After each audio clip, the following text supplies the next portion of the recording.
Right now at noon, opening statements underway in former President Trump's first criminal trial. Why legal experts say this day is so important. Plus, protests disrupt classes at top universities, what's driving some students to join demonstrations. And two more forever chemicals designated as hazardous by federal officials. Well, jury selection will get underway today for the Albany man charged in the city's first homicide of the year. Cordell Young is charged in the death of Anthony Diaz. Prosecutors say he shot and killed Diaz near Sherman and Quayle Streets in broad daylight on February 9th. Police say the men knew each other. Young pleaded not guilty to second-degree murder. An Onondaga County Sheriff's deputy will be laid to rest today after he was shot and killed on duty last weekend. Deputy Michael Husak's funeral will be at the Syracuse Fairgrounds this morning to accommodate large crowds. His wake is private. Over the weekend, Officer Michael Jensen, who was also killed during the same incident, was laid to rest in Rome, New York. And opening statements began this morning in former President Donald Trump's historic criminal trial in New York. The presumptive Republican presidential nominee is accused of falsifying business records related to a so-called hush money payment during his 2016 campaign. Trump denies any wrongdoing and claims the trial is politically motivated. Jared Hill reports from outside the courthouse in Manhattan. Former President Trump. And a new CNN poll just out this morning shows most New Yorkers consider Trump's criminal trial legitimate. That includes 77% of Democrats and 44% of independents. 66% of Republicans view it as a witch hunt. Well, it's time now for our first check of our forecast, taking a live look over Saratoga Springs. A beautiful start to the week ahead. Meteorologist Sam Copeland is standing by with just how long that might last. Sam. Hey, good afternoon, Amani. Yeah, this is a sight for sore eyes. All right, Sam, thanks. Get your weather updates anytime with the CBS 6 Weather Authority app. Find that in your app store by searching WRGB. Columbia University is switching to remote learning today as protest over the Israel-Hamas war enters day 6. More than 100 people arrested, students at other colleges, including Harvard and Yale, calling for rallies in solidarity. Yesterday, the House passed a $95 billion foreign aid package that includes funds for Israel and humanitarian aid in Gaza. New York House Republican Conference Chairwoman Elise Stefanik voted against that package, saying over the past few months and especially the last 24 hours, Columbia's leadership has clearly lost control of its campus, putting Jewish students' safety at risk. She went on to call for the president's resignation, saying the board must appoint a president who will protect Jewish students and enforce school policies. And a mandate made into the budget to help fund agencies treating disorders and addiction. But one key mental health initiative will need to wait until session resumes. The legislature rejected the governor's proposal to restrict algorithm social media feeds. The bill would require parents to consent to addicting feeds for kids under 18 and to notifications between midnight and 6 a.m. The governor says it's a silent killer, but now it will have to wait. Quite honestly, because it can be negotiated outside of the budget process, the fiscal implications aren't there. The governor agreed, saying it's a complex issue that they will try to take the rest of the session to work out. But the budget does include penalties for deep fakes when it comes to artificial intelligence, requiring political ads to include a disclosure if AI is used. Empire AI, another state-of-the-state initiative, making it into the final budget. It will create a computing center in Buffalo focused on promoting responsible research and development alongside AI. A consortium that has been brought together with state funding, but also private sector money, and our universities all having a seat at the table.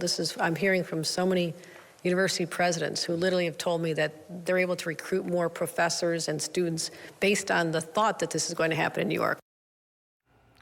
It will be a combined $400 million to facilitate, $275 from the state, $125 from private entities. And for the first time in 25 years, New York increasing the income eligibility and minimum award for TAP funding. The tuition assistance program now raising the threshold limit to $125,000 and the minimum award to $1,000. Albany Assemblywoman Pat Fahey is the chair of the Higher Education Committee and says this increase has been a long time coming. For 25 years, we've barely done a thing. It used to serve both the middle class and low-income families. It's barely serving either these days. It's also going to help these independent students who may not still be on their parents' payroll, if you will.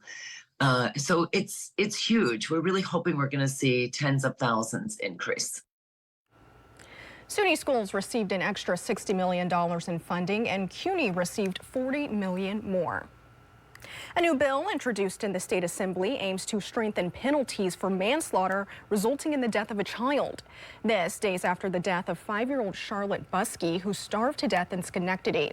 Her father, Robert Buskey, is facing second-degree manslaughter charges, a Class 3 felony. Assemblyman Angelo Santa Barbara represents Schenectady and introduced the bill, saying the charges should be more serious. Something that someone else did to cause the death, in this case a 5-year-old girl. This is a heinous, unspeakable crime, and it should be elevated to a murder charge. If the proposed bill was in place, Buskey would be facing a Class A1 felony, increasing a 10 to 15-year sentence to possibly life. Glenville's Maple Ave will be closed starting today as crews repair the railroad bridge. This video from December when a tractor trailer holding compressed natural gas hit the low bridge, causing it to go up in flames. The driver did survive the crash and was charged with traffic violations. The road was closed for a few days after the crash to repair the bridge then as well. Well, still to come, 2 types of forever chemicals now deemed hazardous by the EPA, how the capital region has been impacted by the chemicals. The Environmental Protection Agency announcing the designation of 2 forever chemicals as hazardous substances. Jeff Harris with the National Desk has more on the new designations. PFOA and PFOS. PFAS have been linked to illnesses like cancer in the village of Hoosick Falls. A settlement reached over the polluted water there last fall. And reports show the clean power industry is bringing jobs, economic investment, and clean energy to states across the country. The U.S. produces more energy than any country in the world, and the vast majority of new power is coming from clean sources like wind and solar. Last year, 75% of all new electric power came from clean sources.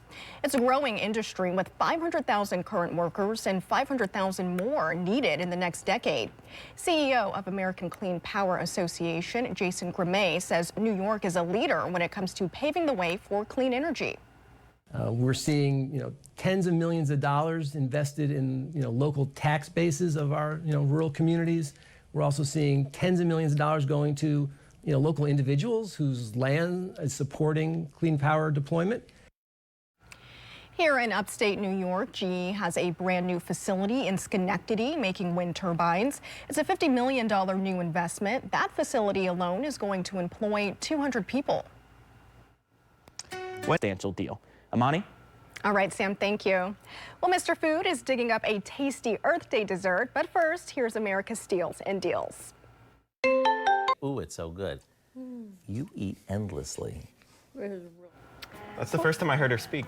Oh, they yeah. pull away quickly. I know, they were kind of fighting over the dirt cake there. Well, usually dirt doesn't look good. That looked pretty good. Yeah, and I like gummy worms, so I guess that's something there. Well, to enjoy Earth, we got a few nice days by the end of the week. It's going to be a little bit cool to start the week, but 60s to near 70 by the weekend. More on that at 5. We'll see you then. Have a great